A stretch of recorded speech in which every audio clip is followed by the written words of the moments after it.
Absolutely thrilled to be talking to Jonas Moonchild Zekkari. I hope I've pronounced this right. Who is a massive Yeah. songwriter, producer, and has had, is it 4 or 5 number one worldwide number one hits so far, Jonas? I think it's 4 or 5. I'm not really sure, to be honest. You First of always, all, it's always a good, thank you for having me, first of all. it's a total pleasure. It's always a good position to be in when you can't remember how many number ones you've had. But really, really interested in this because you work primarily. You've worked in the J-pop and the K-pop scene, but you've also moved across into the mainstream market as well. So really interested to talk about this because it's a fascinating market. How did you, as a Swedish Moroccan, how did you manage to get into Asian music? Well, basically, I started I think it was when I was maybe 12 years ago. I just decided that I wanted to write music for artists and not become an artist myself.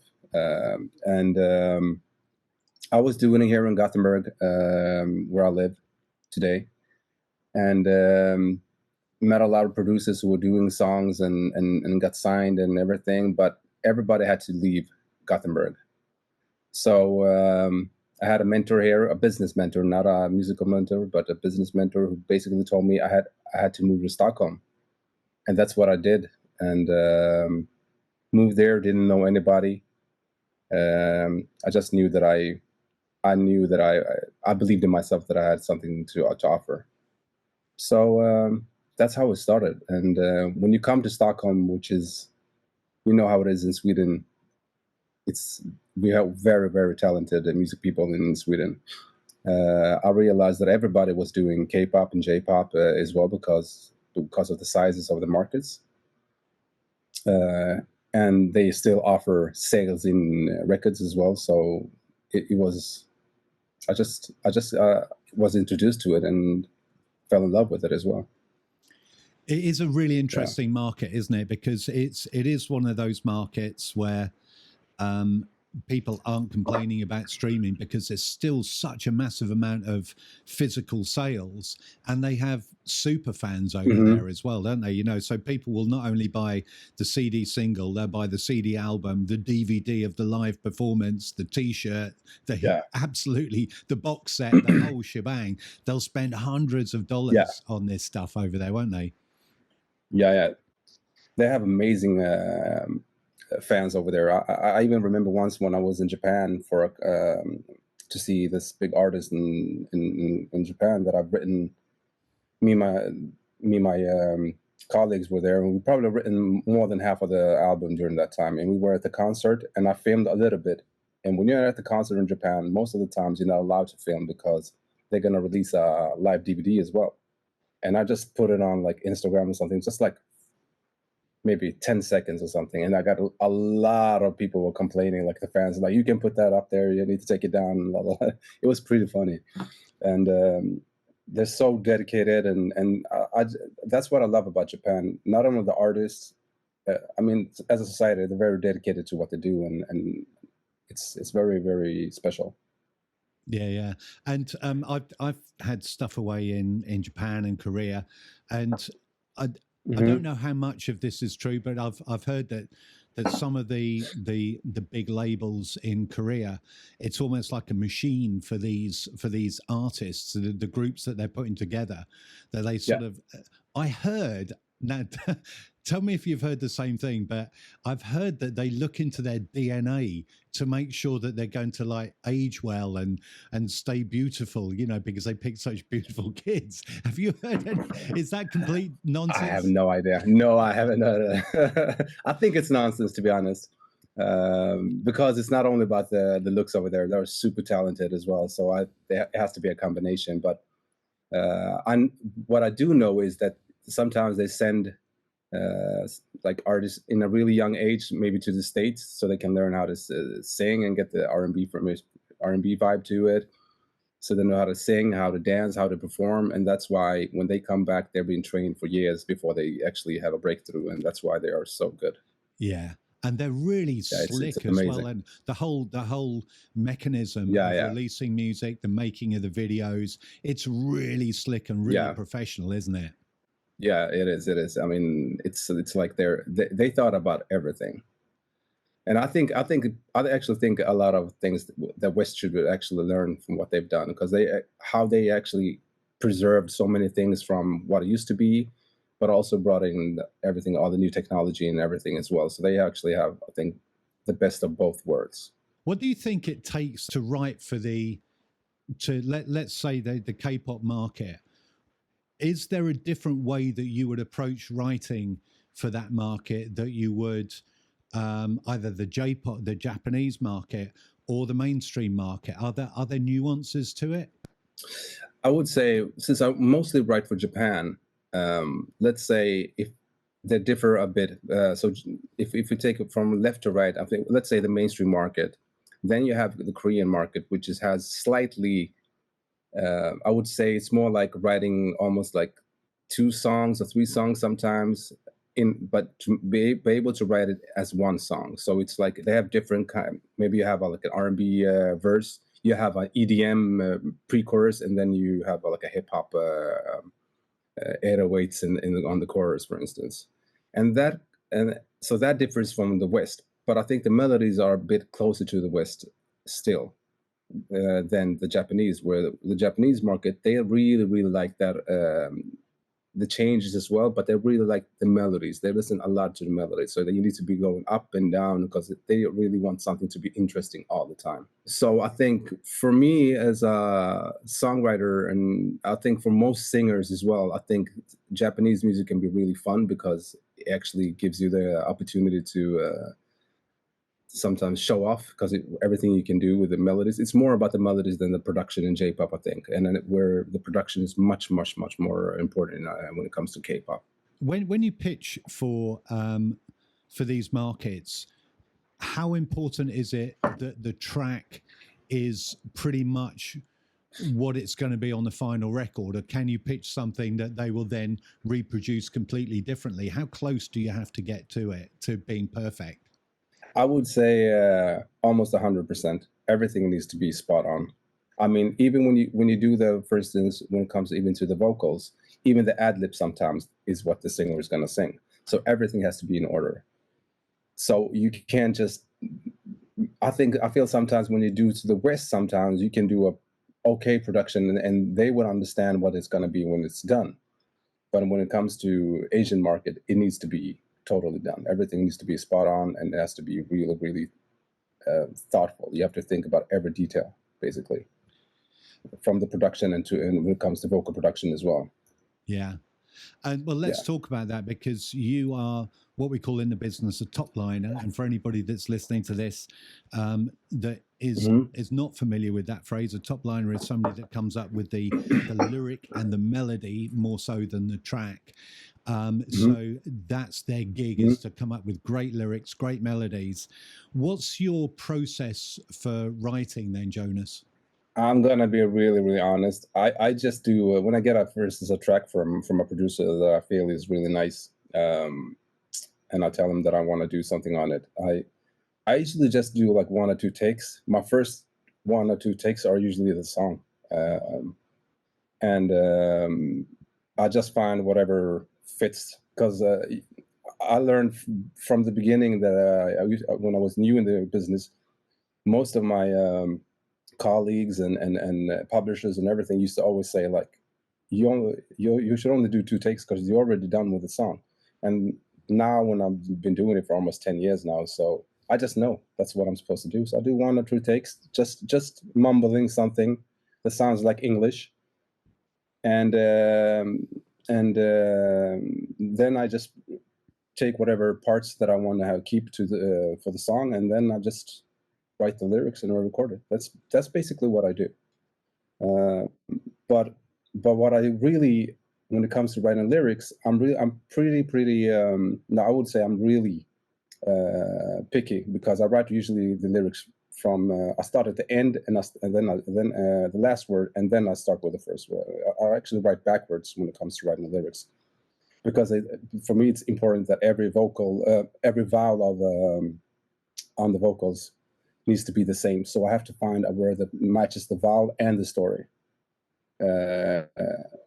on the last word on each sentence, basically what I'm saying. So when I found a word that matches them, matches the story, matches the vowel, then I write it, make sure that it matches the story. It might sound a bit weird, but that's what I do. I thought it might be the Arabic thing, going from right to left instead of from right. No, it's all about the vowels actually. I need to have the same vowel because E and I it's not the same sometimes. Yeah. And what do you write about? It doesn't, for me, it doesn't bring up the same feeling. In Asia, it's all about, you don't really write anything about sex, basically. So you don't have to write any sexy songs. I mean, you can write sexy songs, but you don't write lyrics that are explicit. So, mostly it's like, mostly I write for boy bands and girl bands and young guys and stuff like that. So it's usually about love and girl power and stuff like that. How do you keep your well topped up with water? How do you know if you keep coming back writing about love? Do you sort of go out and deliberately fall in love with people just to get your heart broken, just so you can keep writing songs? You know how it is. Usually that's how it starts when you start writing. Love songs. But over the years, it's not going to happen. So you have to take inspiration from people around you, telling you stories about their lives or just movies or whatever. It's and you just have to come up with a subject that you want to write about. But usually it's the melodies for me, it's the melodies that's going to tell you what the song is about. And then you pretty much know by the melodies what the song is about. Yeah.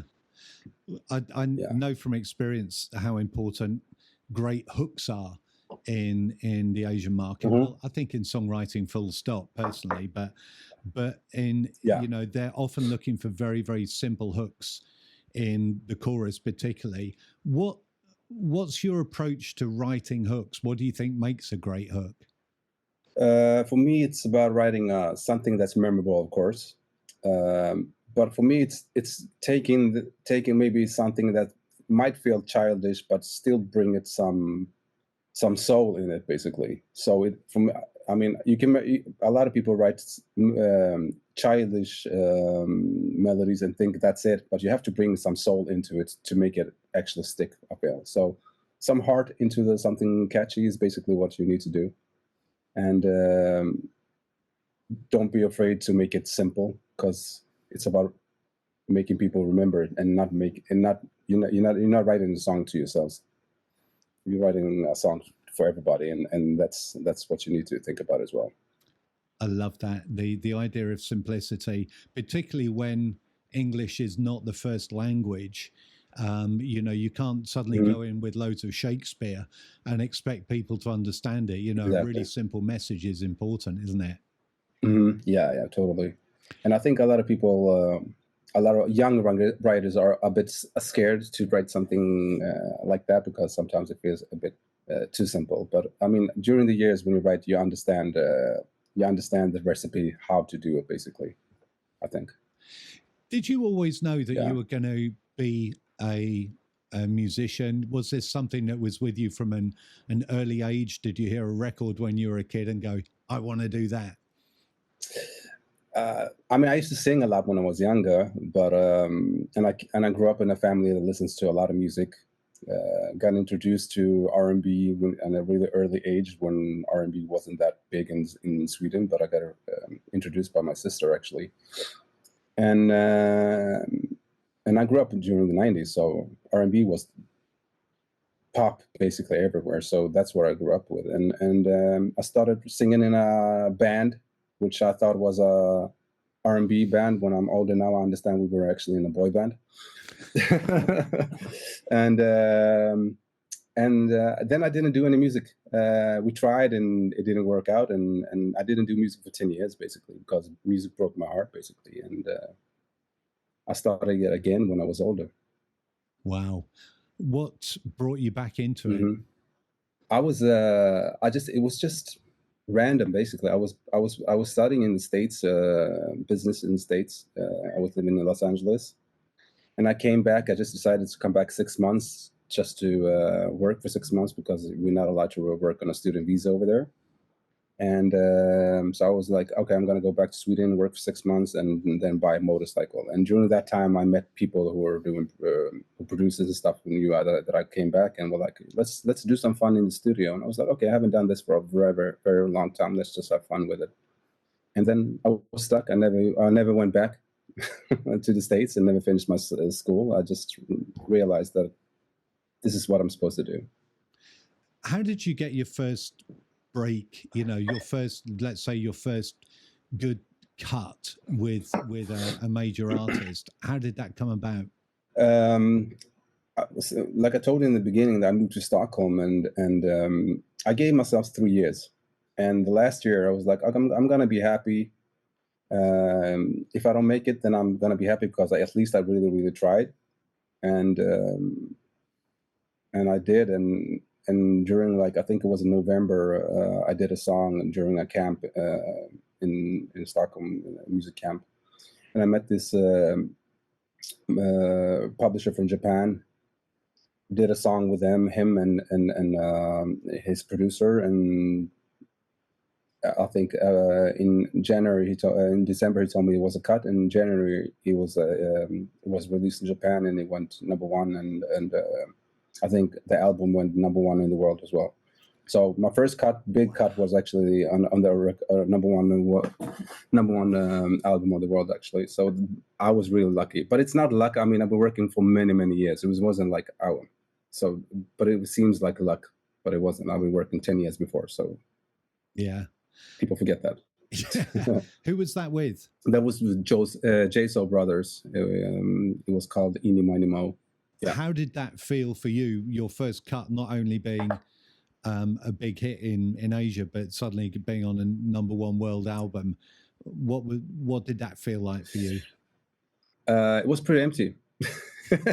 Because in my mind, when I was going to get my #1, everything in life would just, everything would get in order and everything would be just perfect. And you just realize that, okay, that's just one song.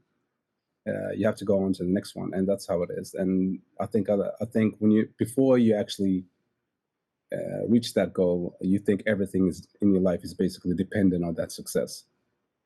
And that wasn't the case. So I understood that it's more than life than success in music. So, but I actually remember the feeling that I was feeling kind of empty. Wow, which is weird, right? Yeah. So you write songs back to front and you feel empty when you get a hit. This is turning out to be a really interesting interview. No, but that was that was just the first song. That was just my first #1, because I actually thought everything in life would just get in order because I've been working so hard and yeah, I know. I get. I thought everything was depending on that #1. Yeah. So what do you think? What do you think makes a successful songwriter? So many people listen to this show, and they want what you've had, what I've had. What do you think is in the recipe for becoming a successful songwriter? There's a lot of talented people out there. And there's so much music being produced and released all the time, more than ever. But I feel the difference is hard work. Nothing comes for free. You have to work. I mean, people think they have one song, one cut, and everything is going to be fine. And you have to keep on working. You have to be the hardest worker in the business, and that's how you need to think. Even when you have success, you need to still keep on working, because in this time and age, you get kind of old in the business. If you haven't done a song for a while, people are going to forget you, and somebody's going to take your place. So you need to keep it up all the time, and you need to be hungry all the time, basically. Yeah, that's what I feel. I think that's so true. What's your thoughts on networking as well? How do you go about meeting people in the business? I would say when I moved to Stockholm, when I didn't know anybody, I have already made friends with them. Most of the people that I knew were successful in the business, like on Facebook and stuff like that. So then I started writing people. Telling them, "Hi, how you guys doing? I would like to work with you guys." And when I came to Stockholm, even though they didn't, I never met them before, and we never really spoke that much. When I got there, for instance, I remember this one time I saw this producer on the streets, and I was on the bus, and I just jumped out of the bus, went around the corner, and pretended that I met him. Like, "Hey, are you that producer?" He's like, "Yeah." I was like, "But what? Aren't you living in Gothenburg?" I was like, "Yeah, but I moved here." Blah blah blah. And I mean, you have to do it all the time. You have to know people. You have to be, and I have to be nice in the industry as well. You have to stay humble, and people will know quickly how you are as a person. And if you don't have a good energy about it, and if you don't have a good vibe, people won't understand. So I think know a lot of people, but also have a good vibe to yourself, and be nice. Yeah, that's what I feel. I think that's really, really good advice. So, as you work through the different styles, let's say you've done the Asian stuff, but and some of the artists I'm looking here, you've got J Soul Brothers, Nissy, Generations, Exile the Second. You know, these are big artists here. But you then moved across as well, and you started working in the more mainstream and with the techno group Scooter. What's the difference when you're doing that kind of music? Is it still the same process for you? Just the same different day, but the same gig? I think so. Yeah, to be honest. I mean, as a top liner, it's all about the melodies, and a good melody is always a good melody. That's how I feel. You might do some tweaks when it comes to the different markets, but the melody is basically the same. Even if I might add some notes in Japanese just to make it fit the language more. But I mean, at the end, it's the same song. So the process is basically exactly the same, to be honest. Right.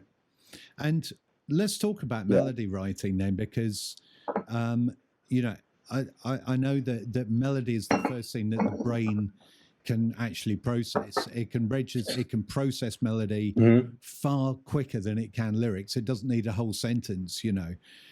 So have you got any tips and tricks that you use when you're melody writing to keep things interesting? For me, I usually, when I start writing a song, I usually start with a chorus, which a lot of people don't really like when they work with me. But I always feel if I have a good chorus or a great chorus, then everything else should be easy.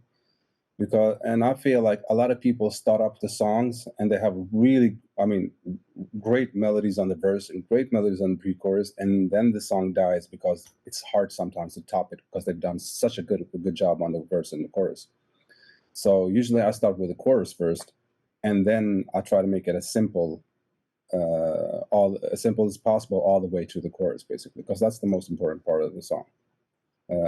No matter how you write the song. Not trying to, so that's usually what I do. Like I said, I work backwards, even when it comes to the chorus as well, when it comes to the melodies as well. Are you a fan of the choruses that go up to the big mountaintop melodies, those super high kind of power melodies up there? Because there's a whole different way of approaching choruses.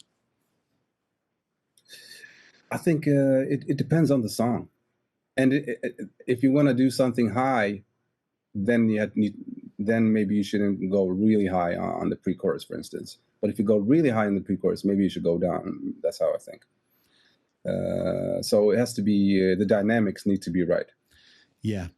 Bringing in the contrast between the sections, isn't it? You know, it's like taking people on a journey. Yeah, I totally agree. So exactly. Just going back to Japan, you won 2 Japan Disc Awards, which is the equivalent to Grammys in Japan. Tell me about that. How was that? It was fun, obviously, and what was fun about it was they don't really give those awards to, like, the physical award to Western writers. They usually just give it to Japanese writers, the physical award. I mean, people are gonna say they won it, but I mean, real physical word, but I actually got one. I got them when I was in Japan, and my publisher back then was kind enough to get it for me. Brilliant. So, and I wasn't at the word, but it's also nice to have as a song. You know, sometimes as a songwriter, just to have it, just to see it, basically. Yeah, a bit of validation. I can understand that. So, yeah. I mean, yeah. What's in the future for you? Do you have mountains yet to climb? Is there a goal that you'd love to achieve? Well, since a couple of years back, I started my team in Gothenburg. I moved back from Stockholm after I made a name myself as a songwriter. I moved back to Gothenburg because my family's here and everything. I got bored of sitting alone in the studio, so I started my team, and now I have a big team of very talented writers and producers. So since like 2.5 years ago, I'm also a publisher. So that gave me a new spark as well, because everything is new again. So it's like starting over, and you think you know a lot of when you're doing as a songwriter or a producer, but when you start actually seeing what the publishers are doing, it's a lot of work. So basically now I'm writing and doing the publisher thing, and then that puts a lot of work and a lot of pressure as well. So, but I to be honest, I really love it.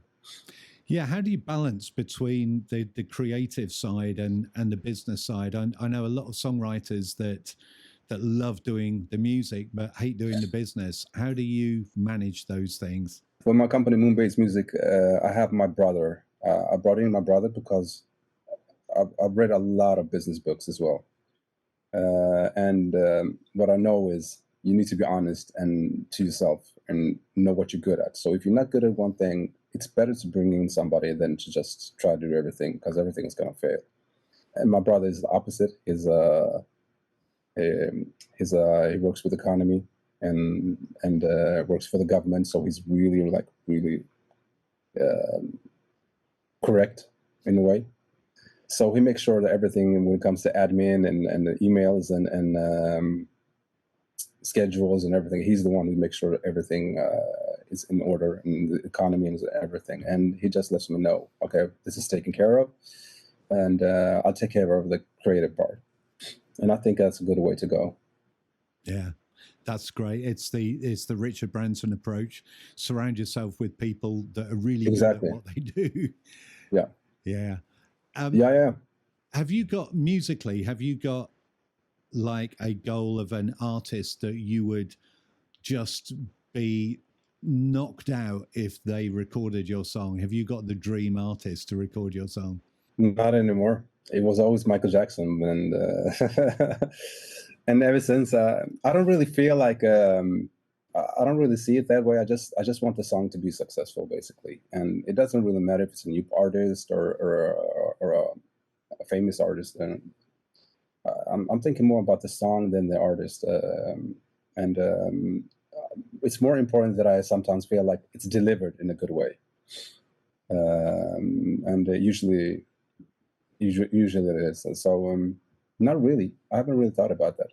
You seem very cool and peaceful and balanced. How do you manage your mindset in a business that is completely unpredictable? How do you stay sane? I think you need to first. I mean, you know how it is in the beginning. We get a lot of rejections. You know, you have to have thick skin when it comes to the music business, because if you take everything personally, you're gonna go crazy. So you just have to believe in what you're doing, and if you know that you're doing quality stuff, then eventually I think a lot of things are gonna fall into place. So even if I get no's, I mean, everybody gets no's. Even the #1 writer and producer in the world are getting no's when it comes to songs.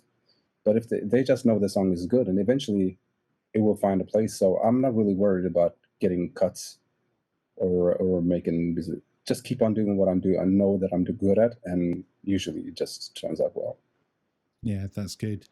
just having faith, isn't it? What is your daily routine? Do you have any kind of any things that you do every day that will just sort of like get you balanced and set up ready for the day, or do you just dive headlong into it? No, I usually just wake up and have some time to myself in meditation or prayer or whatever, and then I start my day, and usually I start with like emails and stuff like that. So I have that, because like I said, that's the part that I don't like about everything. So I start my day with that. So the fun part is maybe an hour or two, and then when I'm done with that, I know the fun is going to be in the studio. So I always end up being happy because I go back to the studio. And you know how it is. We're very lucky to have to make a living out of something that we really, really love. So it doesn't really feel like going to work, basically. I mean, even though it's tough and we have a lot of tough times and everything, we're still doing something that we love, and I'm very grateful about that. Yeah, yeah. Is there a song that you wished you'd written? Maybe not wish I written, but I mean, yeah, I would say probably I'll go back to Michael Jackson, because I mean, even my artist name as a songwriter is Moonchild, and he's Moonwalker. So even that came back from, I took it from him. But I would say Dirty Diana. Right. Oh, Michael Jackson. Why is that? What is it about that song that you love? I love that he actually made. He was able to take R&B and blues music and mix it with rock music, and the mixture of it, and also the way, for me, the way he sings is also, it's not only him singing, it's about how he tells the story as well. He sounds angry when he needs to be angry, he sounds hurt when he needs to be hurt, and it's the delivery of everything. So I think it's just perfect, to be honest. Does it ever tempt you to go back to pursuing the artist route as well? No, never. And I think that's actually a good thing. I think that's a good thing, because I can sing the songs that are right as if they were mine songs, but I'm never. First of all, I'm too old for it, and second of all, I was never, even when I was pursuing an artist thing, I was never really comfortable on stage. I had my my peers in the band, and they loved being on a stage, but even back then, I was writing the songs for the group, most of the songs for the group as well, and I love the time we had in the studio more than on the stage. So for me, it's actually been like that always. And I also have stage fright, so it would never actually happen. So if you could go back to little Jonas way back when, and give him, now that you know what your path has been, what advice would you give him to pursue this path that you are now on? I would just say relax a little bit more. I was really, really stressed during the time that before anything happened. I was working like my life was dependent on it. And it was probably a good thing, but it was also a bit too much, because I almost made myself he almost took my health away from me at the end. So maybe just relax a little bit and just have faith that everything is going to be fine, and just keep getting better all the time, and never get comfortable. That's what I would say. Yeah. I think that's a big trap in the music business. So you get comfortable. And what would you love to be remembered for? A good person, I think, is more important than my songs and everything. It's not about me. I don't really have a thing that I want to be remembered through my songs or something like that. It's just that I love making music. I still have the same feeling when I go to the studio. When you start out, when you just love the music and you don't really have a goal with it, I still have that thing when I'm in the studio. Yeah, I don't think it has to be more than that, to be honest. It's more about other things in life that I think is more important than music. And not more important than music, but more, if you want a legacy, it's not going to be anything connected to my music, to be honest. I love that. I love that. Brilliant. What a great way to end it. I'm so pleased that we had this talk, and really appreciate you sharing all of this great advice with us. Thank you very much for having me. It's been awesome.